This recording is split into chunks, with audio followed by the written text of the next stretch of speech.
ایک بادشاہ کا ایک ہی لڑکا تھا، حسن صورت اور حسن سیرت دونوں ہی سے آراستہ تھا۔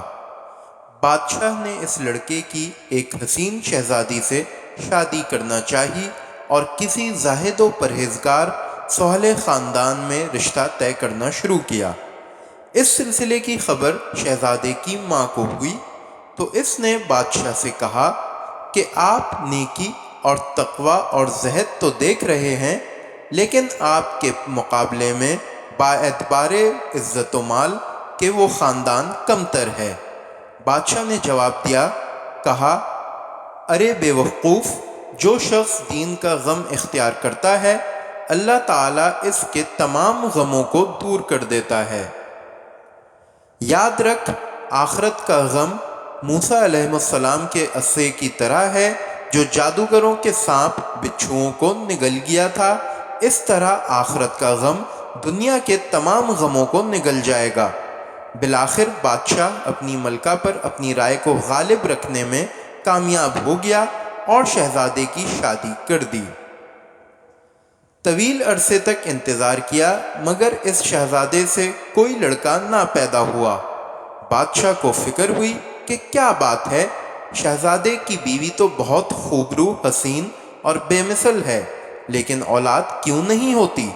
اپنے مخصوص مشیروں اور علماء الصلاح کو جمع کیا اور خفیہ طور پر اس مسئلے کے بارے میں ان سے مشورہ کیا۔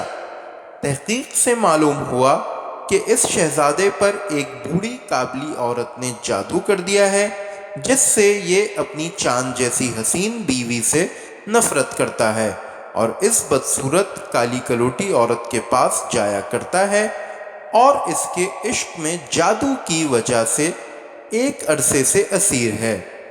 بادشاہ کو اس اطلاع سے بے حد غم اور صدمہ ہوا اور اس نے بہت صدقہ و خیرات کیا اور سجدے میں بہت رویا۔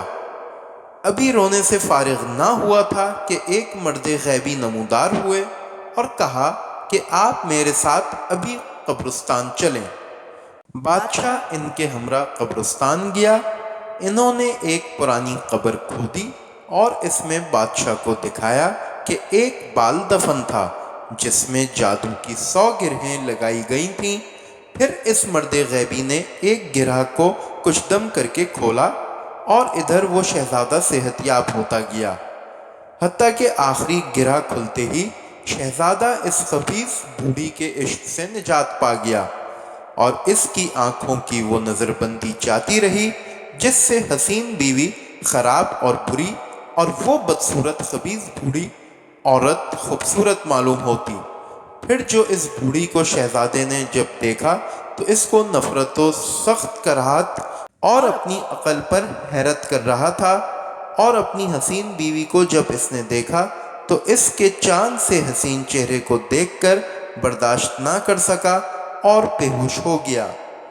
کچھ آہستہ آہستہ ہوش آیا اور آہستہ آہستہ اس کے حسن کا قتل بھی ہونے لگا۔ اس واقعے کے بعد مولانا رومی رحمۃ اللہ علیہ بڑے جوش ایمان کے ساتھ نصیحت فرماتے ہیں، اے لوگو، آپ کی مثال شہزادے کی ہے اور دنیا کی مثال بوڑھی عورت کی طرح ہے۔ اس نے عاشقان دنیا پر جادو کر رکھا ہے جس سے وہ اس دنیا کی فانی رونقوں کے عشق میں مبتلا ہو کر آخرت اور اللہ اور رسول اللہ صلی اللہ علیہ وسلم کے انوار و تجلیات سے اعراض کرتے ہیں، ورنہ دنیا کی حقیقت صرف اتنی عارضی سی ہے۔ مذکورہ بالا واقعے سے حاصل ہونے والا سبق یہ ہے کہ دنیا جو اللہ تعالیٰ کے نزدیک مچھر کے پر کے برابر حیثیت نہیں رکھتی، ہمارے اوپر جادو کر رکھا ہے۔ اگر اللہ والوں کی صحبت و مصیبت کی برکت اس جادو کو توڑ ڈالے تب ہمیں اللہ تعالیٰ اور اس کے رسول صلی اللہ علیہ وسلم کی محبت اور جنت کی ہمیشہ ہمیشہ رہنے والی نعمتوں کی خوبصورتی کا احساس ہو۔